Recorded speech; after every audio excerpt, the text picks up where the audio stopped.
when I see a candidate, my avatar client, I can't just trap them. I have to go out and actually take interest in them versus always trying to be interesting and really connect with people on a deep level. And if you do that, not only are you going to succeed, but you're going to pull away from the pack. Are you looking to improve your sales skills without compromising your values? Welcome to Sales Made Easy, a podcast for business and personal growth. Now, here's your host, Harry.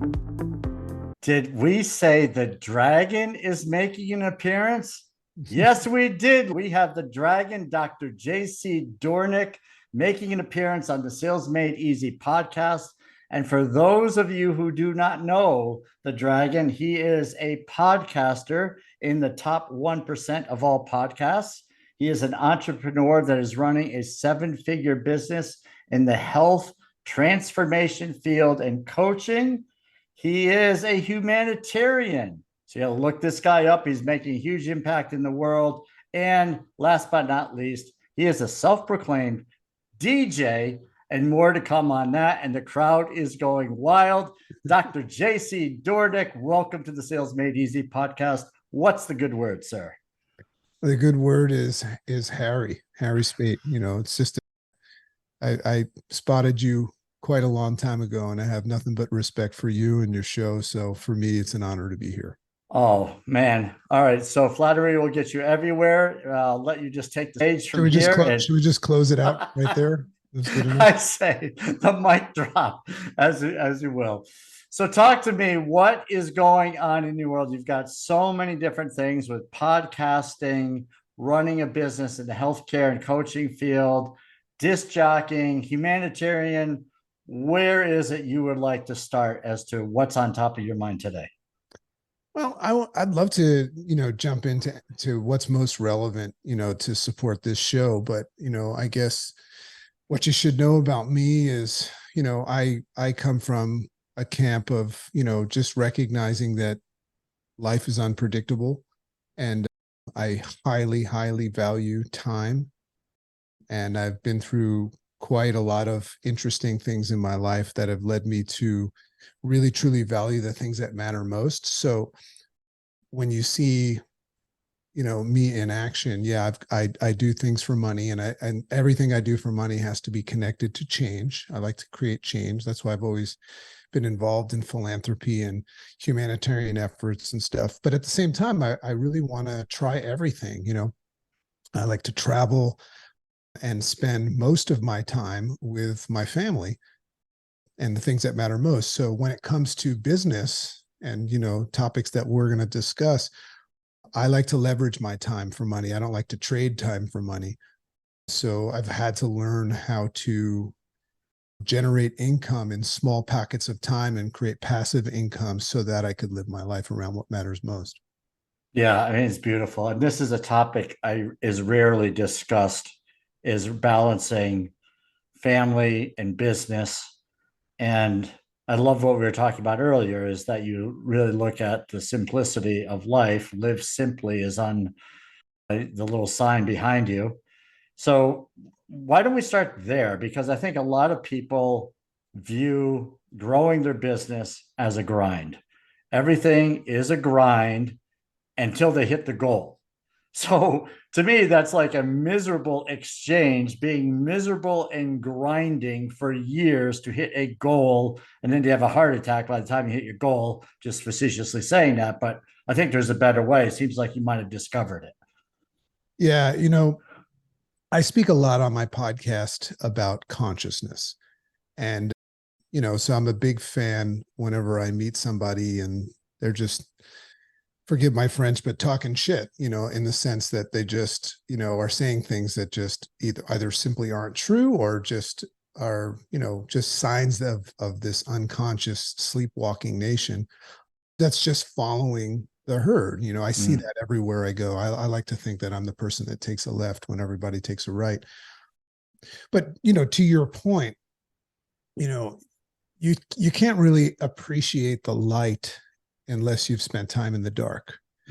And the only reason I know what I know is because I've made more mistakes than anybody in the room, and I'm blessed to have made those mistakes. I come from, a structure of making money where I was a doctor and it was my dream. I always wanted to be a doctor, and I did very well at it. If you look at it from the outside in, and I was always praised and getting chest bumps on stage for having a very, very healthy, lucrative chiropractic practice.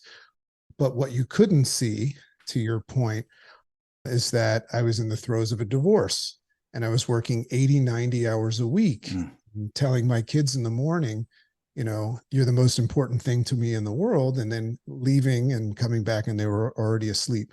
And my wife would be standing there with her arms crossed saying, like, is this it? And that's just because, forgive me for I knew not what I did. That's the way I was brought up. My dad was never home. He always worked, and I just kind of followed suit.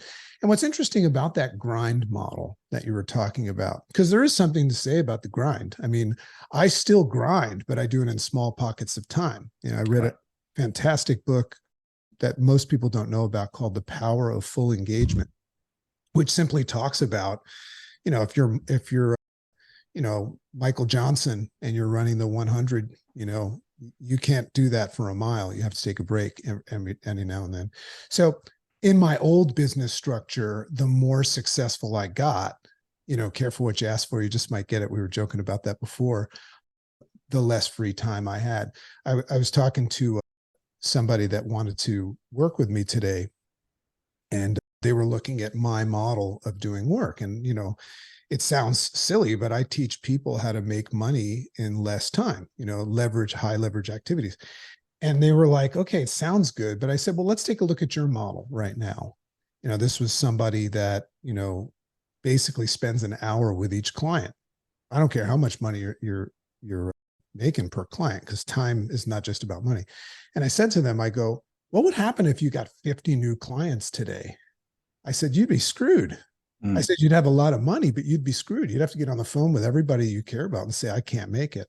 So yeah, it's people know that. And I hope that the listeners hear that and maybe can self-reflect and don't think that you're bad for spending too much time working, because that's probably the way you're wired. But there's better ways of doing it. And I think it starts with recognizing, everybody's got to have their come to Jesus moment. Sometimes it's harder than others, but you just got to recognize that the average American probably spends 85% of their entire life working. And last time I had a conversation with God, he said, that wasn't my idea. So that's a man-made thing. And it's been wired in by our mother, father, teacher, preacher, and society and evolution and natural selection. So we're all just zombies walking around doing what we think is right. But if you can take a step into the space in between, the things that you're looking at and your way of reacting to it, which is something I teach, and just look at things logically and rationally, you'll see that's not what you want. That's not what you want. Yeah, I so love it. I was thinking, having been in the grind for many years, working in Washington, D.C., making a 90 to 120-minute commute each way. Yeah. Thinking that was the American dream. I was living the American dream. For many working towards it, it is. Yeah. But for somebody in it, they could say, it's not as cool as you thought. Right. And coming home with my wife's arms folded, looking at me with 3 little kids. Yeah, exactly. So yeah, I was there, and thankfully there was enough patience and worked through things. But yeah, it was a matter of learning through those challenges and saying, is this the life I really want? That's right. Right. And then it becomes quality of life now starts to balance it out, because I look at kids, and a lot of entrepreneurs have kids and probably think the same way I used to think, is that my earnings were more important than spending the time with the kids so that they could have the life that I didn't have. But in the end, your kid is watching you go out to, maybe not even seeing you, right? Not seeing you go out the door in the morning, not seeing you come home, not there at the baseball games or the dance. And then it's like every other parent's there. So yeah, those are some tough things to justify after you do that for a while and say, is this really the answer? So Absolutely. Kids just want to be with you, you know. That's our idea, all that stuff. And, you know, this is very much what I talk about. I have a book coming out in January called Makes Sense. And it's, you know, it's a story, you know, of my life, but and all these insights and lessons that I learned. And, you know, it's not our fault. You know, we're all just wired to just follow the programming that we've received our whole life, you know. And I mean, I don't want to get too far into that because we don't have enough time, but just one wake up call right now would just be to say, you know, rather than grinding towards a financial goal or an accolade goal or something like that, just ask yourself what matters most to you, right? If you had a list of 10 things that were important to you and you had to get rid of 9 of them, what would you end up with? And then ask yourself, are you making that a priority now, or are you thinking, to your point, that that priority will come into play later? Because you'll notice that the grind leaves that behind. I just made that up right now. Yeah. So yeah, this is great. So one of the things that we were there, I think would be super helpful for any listener that's kind of caught in the throes of the 16-hour days, sacrificing because they've been told Yeah. by society, this is what you do to start a business. You make all kinds of sacrifice, but you don't want to sacrifice your family. You don't want to sacrifice your marriage. You don't want to sacrifice your health. Let me just put those things out there, and your spirituality as well. So we were chatting a little bit about how to make sales easier for people. And it was really through one of the thoughts was the connection, the human connection. And you were talking a little bit about, or maybe let me ask you this, is there more connection going on today, or is there less? And what's your opinion of what needs to happen when it comes to the sales arena? You know, it's interesting to look at that. And this is a big point. You know, sometimes we'll spend like 5-10 years honing in on our craft and, you know, and determining. Sometimes we even receive mentorship and coaching from somebody like you, and we'll create like a high leverage day that, you know, we're doing to leverage our goals, to increase the odds of us achieving our goals. But every now and then times shift, you know. So what I was explaining to you, you know, before, is there's an interesting, you know, phenomenon going on right now that I noticed, because I've played a big role of my success has taken place online.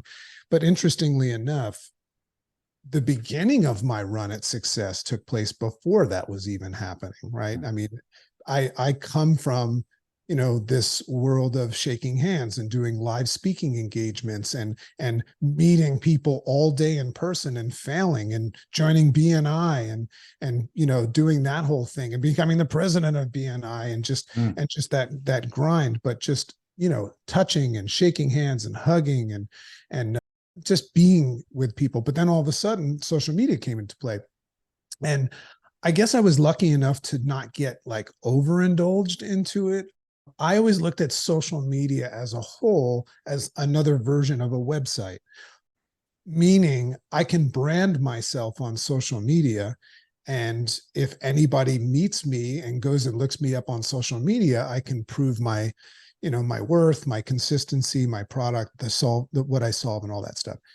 But then when COVID came along, you know, that was an interesting time. Like I was riding real smooth because I had it all set up. I had my branding, I had an outreach program, and I could end my day at 2 and go play with my kids. And then when COVID came, what's interesting is that got even more relevant all of a sudden, because when everybody came home, it wasn't even part of the equation to go out and connect with people. Everybody was doing this. Everybody was on Zoom and all that stuff. So my business tripled during COVID, right? And it was just awesome. I was like, this is great. I don't have to ever get out of this seat. I don't have to go to BNI anymore. You know, it's on Zoom now. And so because the nature of my business was virtual and it was social media related, that was easy peasy. And what's interesting is COVID was not the problem. I see that the big shift that happened because of COVID, everybody comfortably just started working from home. And I know it sucked for a lot of people, but we kind of figured it out. And everybody was like, hey, this is kind of cool. But then after COVID left, that's when everything got really confusing. And what I was sharing with you before is we all got so comfortable. Think about COVID was the explosion of NFTs and crypto and all that stuff happened during COVID. Like nobody's even aware of that.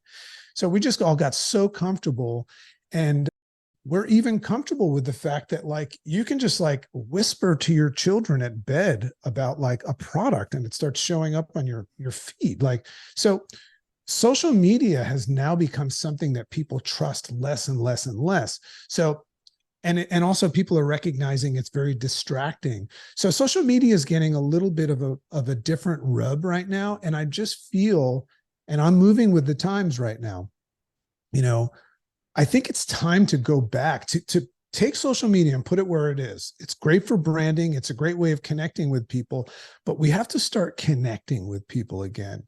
And I don't mean running down the street and hugging with people. I just mean that branding yourself is not enough anymore. You got to reach out. I mean, look at us. Look at us. Right. You and I met through social media, but the only reason this is happening today is because we took it to another place and we actually connected and we learned about each other.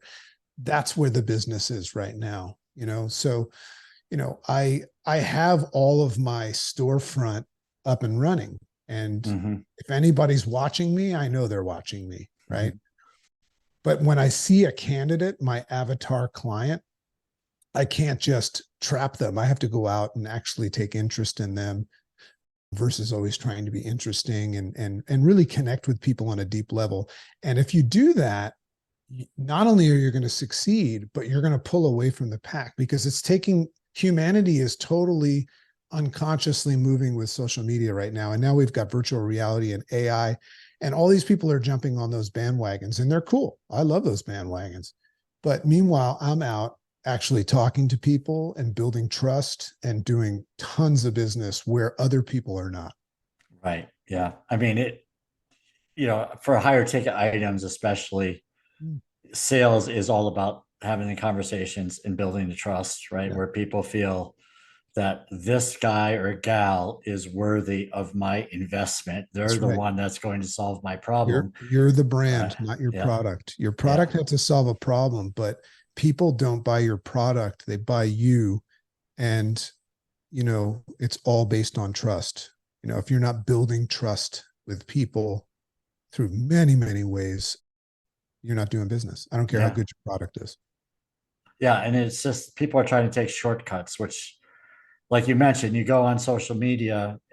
If I'm sure I'll be looking at something on branding later, right? There'll be pop-ups about branding and a simpler life, because this conversation is being recorded by social media. Oh, no. We're gonna be sold something tomorrow because of this conversation. Right. So that's just the way it works. So then you have a great conversation, you build some trust, people have some confidence in you. They go and start scrolling in social media, and guess what? They got 17 different other options for the same thing. And they're firing off, hey, you want to make $1 million, you know, 7-figure coaching, whatever it is, it gets to be very enticing. So some people are constantly chasing the silver bullet. Something out there is easier. But in the end, you're the one that's had the conversation with people. And this is really what we encourage, is that have the conversations, get to know people, because you're getting to know them and recognizing what their life will be like when their problem is solved is way different than the person that's just cutting to the chase, which I often hear. Let me just cut to the chase. I do this. Are you interested? And yeah, that's when sales is a numbers game, but I believe it's a people's game, and it sounds like you do as well. Yeah. And, you know, I'll use you as an example because you're a master at this. You know, if you go look at, you know, Harry's social media, he's got great stuff out there, but like all the time, he's not just giving content, it's him. And you're like, if you follow Harry in his social media, you feel like you know him. So who are you going to sign up with if you need, you know, his services? Are you going to sign up for him or somebody that's got like a click funnel and a trip line? I mean, if you want to just go out there and make money and not give a crap about people, then create a service that is like that's remotely good and so cheap that people will forget about the fact that they pay you every month. There's an easy way to make money, but you won't sleep at night. Right. if you really, really want to provide service. And then another piece of this, and I know you know this, is that, you know, you really have to understand to be patient. I've never been a fan of teaching people or learning how to close people. Right. There's nothing wrong with having some sort of an action step and moving someone to a sale when the time is right. But what I teach my coaches to do is I say, let's not close people. People don't want to be closed right now. Everybody's trying to close them. Let's go out and open people. And what I mean by open people, it's the difference between going out to get somebody and going out to get somebody. And when you go when you have conversations with people, and you have to be patient, because people are not going to do business until the morning they wake up and they decide they're ready. People ask me sometimes in my health transformation business, they go, in a networking environment, they go, what are you looking for, JC? How can I refer to you? Right. So I could say, oh, I'm looking for people that want to lose weight and get healthy and all that stuff. But what I do is I say, well, I'm looking for people that are looking to get healthy, right, and all that stuff, and ready. So I always throw that in, because if you're not ready, I'm not going to try to get you ready. We don't teach people how to get people ready. They're ready when they're ready. So another thing about leveraging your time and increasing your sales, it's not a numbers game, but you got to have a lot of hooks in the water, per se, with bait that fish are not chomping at, but looking at, and they'll go after it when they're ready. So when I have a good month, like right now, I told you when we came in, like I had a day that was too busy. I didn't expect to be this busy, but the nature of how I build business is I do it in power hour increments. I'll do like 1 to 3 hours and then get out and spend time with my family. But I put so many hooks in the line, and those hooks are not expecting anything. I'm detached from outcomes. I'm just putting more interest in others than looking for what I get. And I have so many hooks that every now and then I have a great day, right, where everybody bites at the same day. So that's how my business incrementally keeps growing, is I just have so many things out there. So I spend more time giving than taking. I put more deposits in my account than ask for withdrawals, but it always ends up working in my way. Yeah, it's beautiful. When you look at the numbers like that, it's the activity and just making yourself available in different avenues. I just don't like treating people as numbers, but you have to have numbers in sales, right? You have to have more than one person that you're talking to, and build, right? You build like a little community of people that are somewhat interested, some are really interested, and you just keep nurturing them, and they will fall and hire you when the time is right. But yeah, there's very little. You ask for the order politely. If they say no, I'm not ready, it's okay. You don't have to say, well, what could be more important than this? Like you're the only thing there in their life, right? Well, the one of the I've read every book in the world. I mean, I read a book every week. So shout out to my friend Jim Quick, who he's my neighbor, taught me how to speed read. Learn how to speed read, because whatever it is that we consume with regularity ends up being what we assume with regularity. So I have a totally different vantage point on the world, because I control what I consume. So I read all the time, and I've read all the books and everything. And I used to be called, back in the days, the king of the takeaway. The takeaway is like, if you know how to do a takeaway, it's the best. I mean, you could even do that in the dating scene, right? Like, say, oh, no, I don't want to screw this up. Let's have a date tomorrow. So in the business world, the consumer is expecting for you to move to the close. That's another thing. This works into being patient, because if you're patient, sometimes if you go through a lull in sales, if something just tickles and you see your lure, bobbing in the water, you might get a little excited and jump on somebody. But there's so much power in building further trust. Like when somebody comes to me and they said, hey, I'm all in. I want to work with you. I want to do this and that. I have a tendency, because remember, I got to work with them as well. That's important to understand too. Right. Like if I do serve you and solve your problem, I'm going to spend time doing that. So I have to be careful that, I don't want people starting and stopping.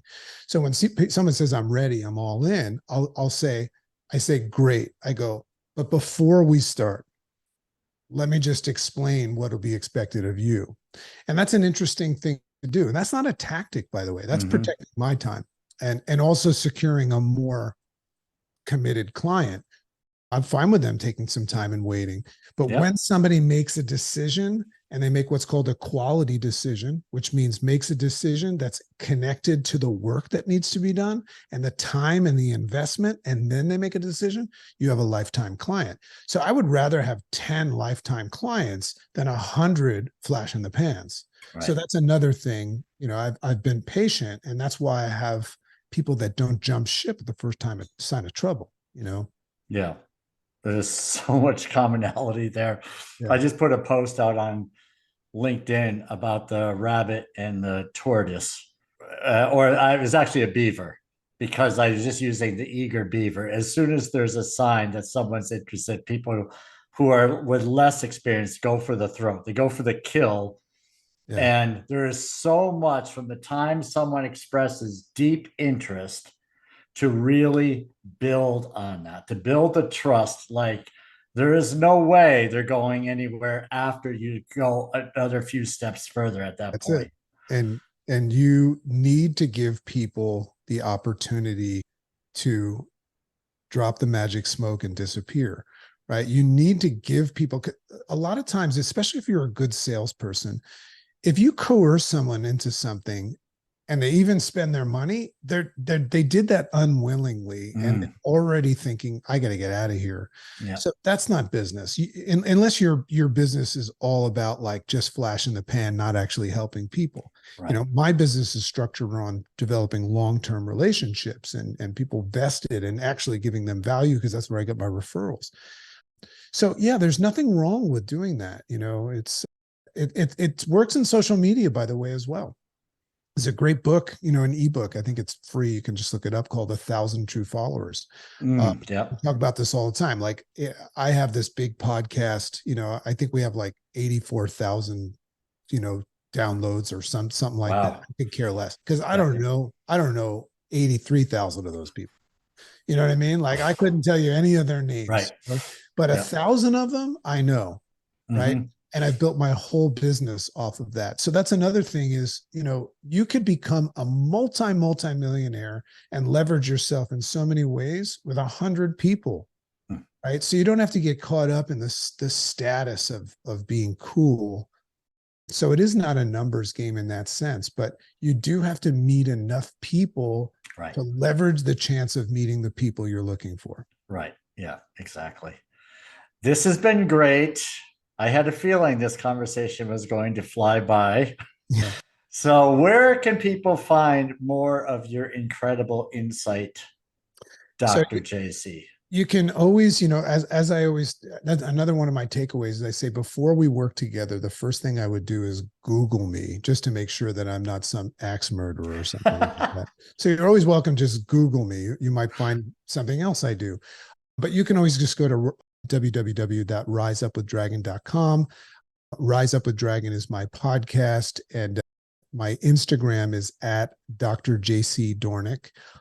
We have an awesome free community. Like, we have a Telegram community that just has just constant stuff that helps people wire their heads on right for their day.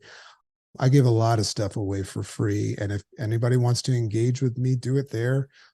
Meet the people that I work with, and just stay tuned and close to Harry, because I'm following him around for the rest of my life. Oh, you're too kind. This has been great. Thank you so much for joining me. It's been a blast. My pleasure, man. It's been fun for me too.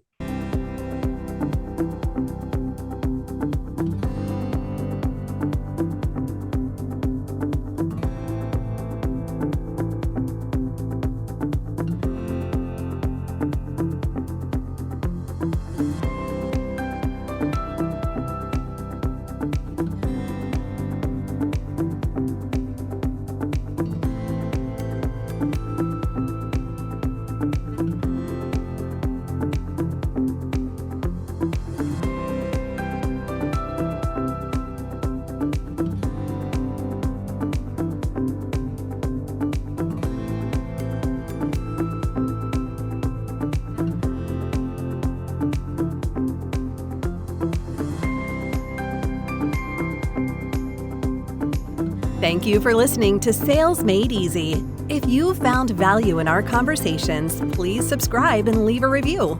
Our goal is to provide practical strategies for growing your business while staying true to your values. Remember, success in sales is about serving your clients. Serve first, and the selling will follow. We'll be back soon with more insights and inspiration. Until then, keep serving and providing value to others. Good things will happen.